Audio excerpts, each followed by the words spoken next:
Hello, ici Dorine, Et Cyril, des investisseurs sereins. après plusieurs années de travail en tant qu'ingénieur, nous nous sommes lancés en investissement immobilier. Après 5 années d'acquisition, nous étions devenus libres financièrement. Dans ce podcast, nous vous partageons les stratégies et les bonnes pratiques pour développer votre intelligence financière. Dans le but non seulement d'être plus riche sur le papier, mais avant tout pour devenir plus libre et plus heureux. Alors, ouvrez grand vos oreilles et préparez-vous à atteindre vos objectifs. Tous les chiffres de notre 4e immeuble avec Cyril. Hello les investisseurs sereins, j'espère que vous allez bien. Je sais que vous êtes nombreux à me poser plein de questions sur mais du coup, c'est quoi l'immeuble que vous avez acheté, qu'est-ce que vous allez faire, etc. Et on arrive au stade où, ça y est, on est prêt à en parler parce que les choses sont grosso modo figées, scellées, sur les rails.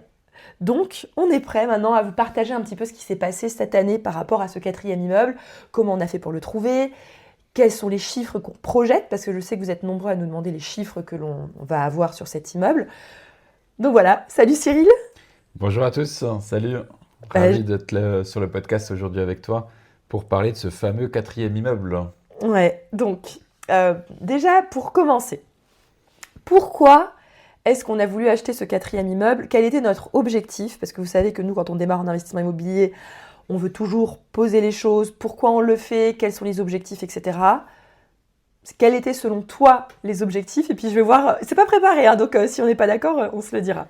Alors déjà, le premier objectif, moi j'aime bien suivre des travaux, j'aime bien investir en immobilier. C'est vrai que j'étais frustré ces dernières années d'avoir mis ça en suspens parce que Dorine avait considéré que le 3e immeuble, ça avait pris trop de temps, trop de charge mentale et qu'on avait fait le tour du sujet sur l'investissement immobilier dans des immeubles et que du coup, ça ne l'intéressait plus vraiment de refaire le même modèle. Donc on a fait une pause, on a développé les investisseurs sereins, c'était très bien. Moi, j'accompagne tous les jours en fait des personnes à investir en immobilier et j'avais un petit côté de moi où j'étais frustré de ne pas le faire moi-même parce qu'il y a quand même des belles opportunités tous les jours en fait à faire sur des immeubles. Donc voilà, ça c'est le premier objectif. Le deuxième objectif, moi j'ai mon frère qui n'investisse pas en immobilier et pour moi je trouvais ça dommage qu'il ne le fasse pas et que les années passent. Donc je lui avais dit le jour où on trouve un nouvel immeuble, je veux que tu t'associes à nous et qu'on t'embarque dans l'aventure. On ne te demande pas de gérer les choses au quotidien, on le fera nous, c'est notre zone d'expertise. Mais voilà, on prend date pour s'inscrire dans la durée, préparer ta retraite, sécuriser ta famille. Donc ça, je suis content qu'on puisse cocher cette case-là. Et le troisième point, dans la discussion de ce projet, du coup, il y avait cette idée aussi de développer ce patrimoine. Et pour développer ce patrimoine de manière plus rapide, on va dire, il a fallu réfléchir à l'association. Et c'est là où Dorine, à travers le podcast, de rencontrer d'autres investisseurs plus avancés que nous, l'association avec un maître d'œuvre était pertinente.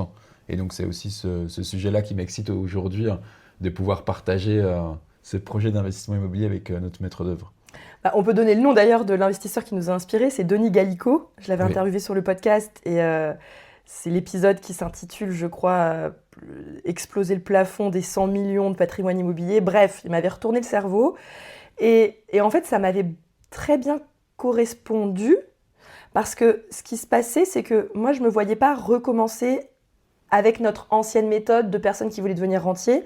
Moi, je me suis dit, maintenant, j'ai envie qu'on change un petit peu de game, on change de façon de faire. Et c'est vrai que Denis Gallico, lui, il expliquait comment, lui, il organisait ses équipes pour pouvoir avancer plus vite. Et je me suis dit, c'est ça qui va être intéressant et c'est ça qui m'excite. Moi, c'est d'aller plus loin, plus haut, plus fort. Refaire le même projet, ça me saoulait. Je voulais le faire différemment. Et du coup, ce qui est vraiment très différent sur ce projet, c'est l'association. Parce qu'avant, on n'était que tous les deux. Là, c'est la première fois qu'on a une équipe d'artisans maîtres d'œuvre qui sont associés au projet, le frère de Cyril qui est associé, plus nous. Donc je trouve que ça apporte quelque chose de nouveau. Et moi, j'aime la nouveauté, j'aime le challenge. Et donc, on est très contents. Ouais, c'est vrai qu'on le fait vraiment de manière différente. Autant avant, c'était l'objectif, pouvoir s'arrêter de travailler, vivre de l'immobilier. C'est vrai que cette flamme, c'est plus celle-là qu'on a aujourd'hui. C'est vraiment cette histoire de développer du patrimoine. Ouais. et de finalement se concentrer sur ce qu'on aime. Hein. Parce que voilà, ce que nous avait expliqué Denis, c'est que voilà, lui, ce qu'il aimait, c'était toute la première partie de l'investissement immobilier.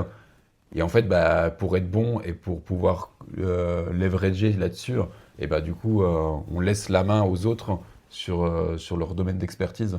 Ouais. Et c'est vrai que ça fonctionne bien comme ça, quoi. En gros, en fait, finalement, moi, je résumerais en 3 grands niveaux, tu vois, sur l'investissement immobilier. Le niveau 1, c'est tonton Jean qui fait de l'immobilier genre pépère, à cash flow hyper légèrement positif ou cash flow négatif, Négatif, qui ouais. fait 2-3 invests dans sa vie, il est content. Ça, c'est le niveau 1. Après, il y a le niveau 2, c'est les gens qui arrivent vraiment à devenir libres financièrement parce qu'ils font des belles opérations. Ça, je considère que ça, on l'avait atteint, ce niveau 2. Mais après, je trouve qu'il y a le niveau 3, et c'est les gens qui arrivent à développer des patrimoines monstrueux et qui, sortent, pareil, dans une autre cour, dans une autre catégorie. On joue dans une autre catégorie. Et j'avais envie d'essayer d'attaquer cette nouvelle catégorie. Et donc voilà. Et ce que j'ai envie de souligner juste avant qu'on continue sur les chiffres, c'est que notre objectif, en l'occurrence pour cette 4e immeuble, n'était pas d'avoir un max de cash flow pour devenir libre financièrement. C'était pas ça l'optique. C'est vraiment plutôt un investissement qui embarque le maître d'œuvre, le motive, qui génère quand même un assez gros patrimoine, parce que comme on est plusieurs à se partager des parts, on ne pouvait pas faire un petit immeuble à 500 000 et se le partager, parce qu'en fait, à ce rythme-là, c'était pas assez motivant, je trouve, pour le premier projet. Donc, en fait, on s'est dit, bah go, on va faire un premier projet sur un budget total. Moi, je voulais pas en dessous du million. En l'occurrence, celui-là, on est sur 1 400 000. Un petit peu en dessous, ouais. Légèrement en dessous. Bah, attends, on n'est pas à l'abri des petits dépassements de finaux.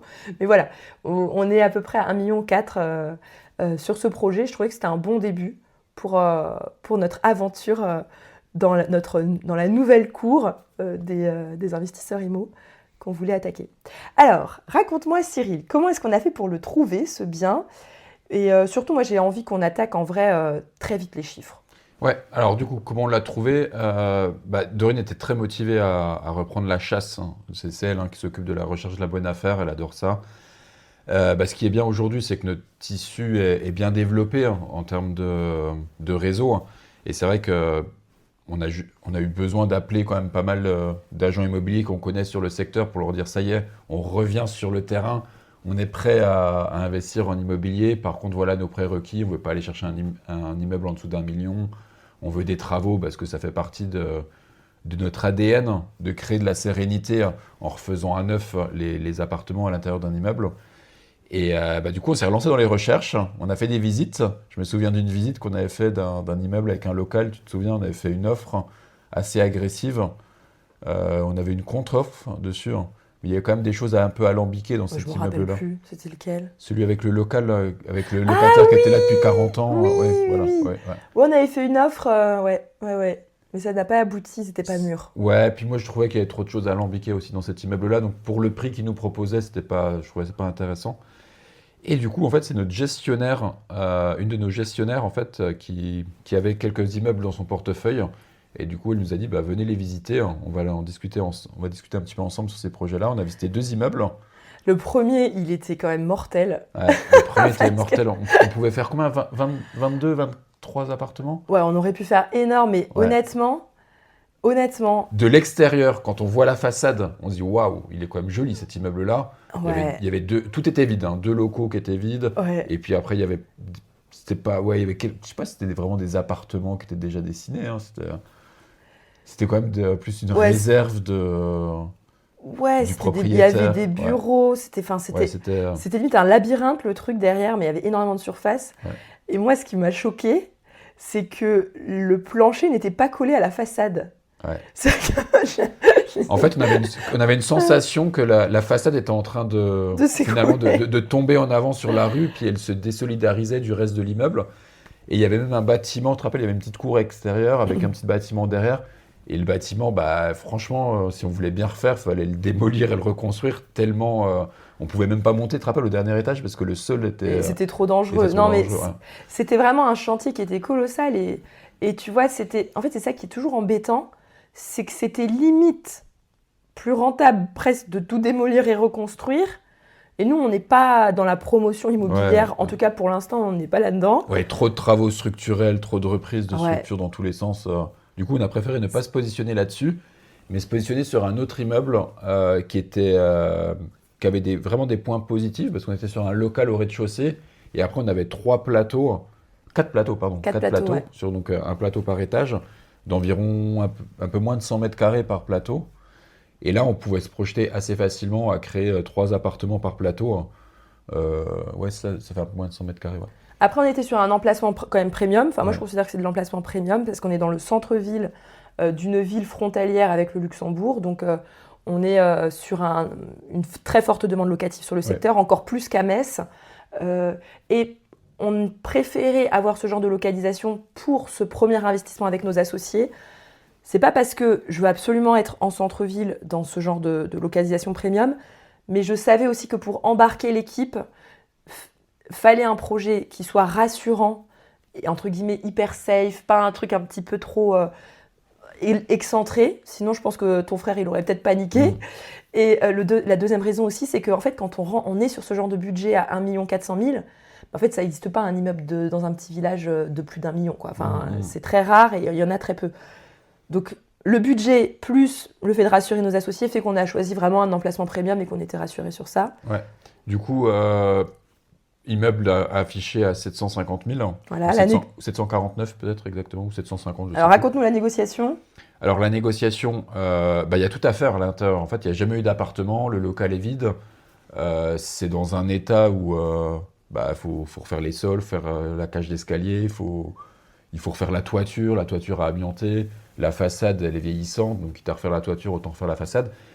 Et surtout, comme disait Dorine, on est dans un centre-ville, on est dans un secteur sauvegardé et protégé, donc du coup, montrez pas de blanche aux architectes du bâtiment de France, ça on a l'habitude. Ouais. Du coup, fenêtres en bois, plein de contraintes par rapport à ça.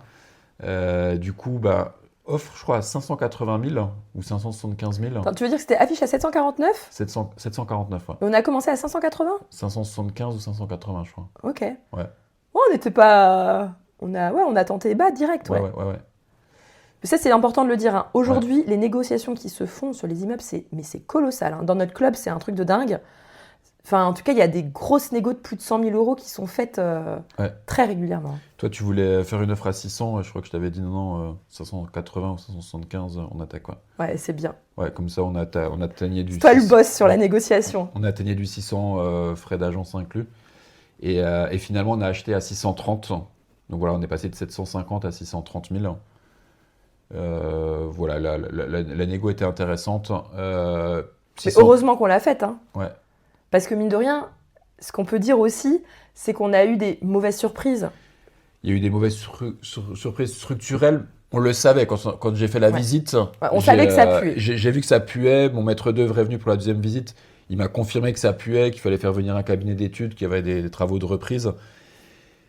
Ça puait plus que ce qu'on ne pensait. Il y a quand même plus de reprises à prendre que prévu. Hein. Donc voilà, il y a une petite surprise par rapport à ça. Mais voilà, les chiffres restent cohérents dans l'ensemble.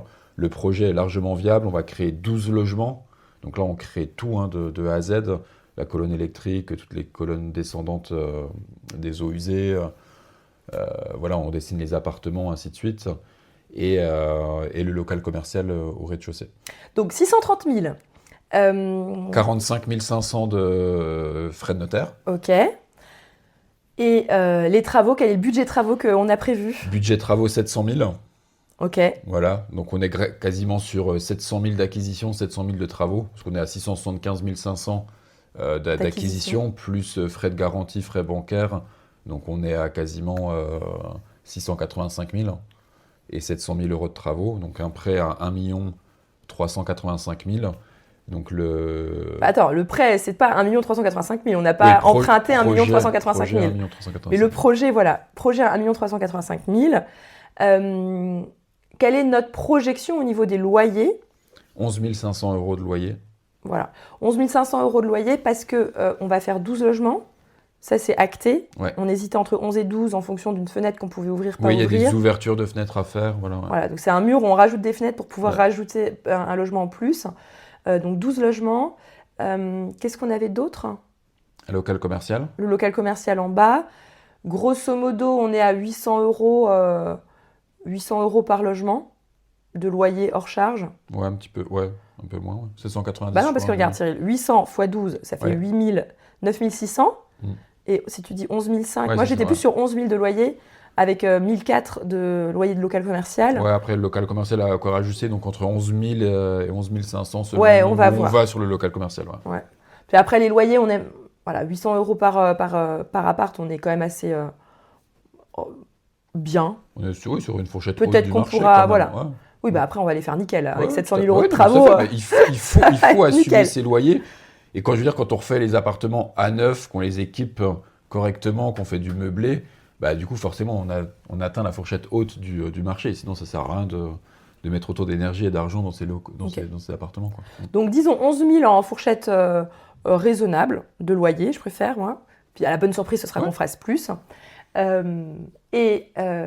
Comment t'as fait là pour obtenir le prêt bancaire, ou est-ce qu'on fait un épisode dédié pour le prêt bancaire Moi je pense qu'on va faire un épisode dédié sur le prêt bancaire de cet immeuble, parce que c'est quand même un sacré truc d'aller lever pour un projet de cette taille-là. Mais on va pas rentrer dans les anecdotes de comment t'as fait pour obtenir le prêt bancaire, on fera un épisode dédié sur ça.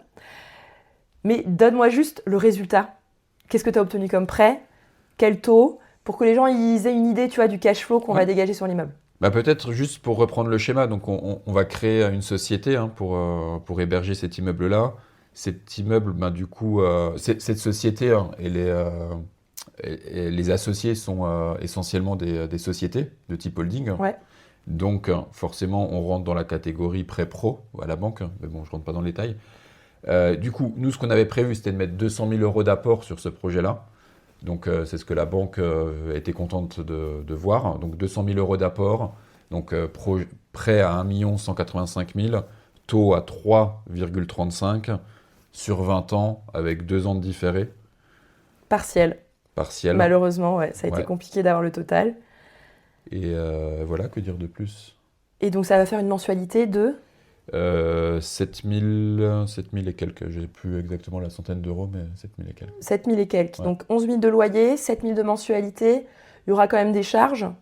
Grosso modo, en scénario pessimiste, moi je table entre 1 500 et 2 000 de cash flow dans la société. Mon simulateur de cash flow, c'est plutôt 2 300 euros de cash flow. Ok, mais moi j'aime bien être toujours précautionneuse.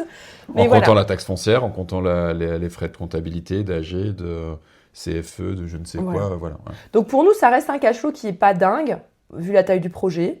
On va tout faire en location longue durée. Après, il faut partir du principe qu'on refait tout. On refait la toiture, la façade, on change les fenêtres, on crée les appartements, on repart à neuf sur l'ensemble de l'immeuble. Ouais, pour moi, l'immeuble, il va valoir 2 millions, ne serait-ce qu'à la fin des travaux. On renforce toute la structure. Ouais.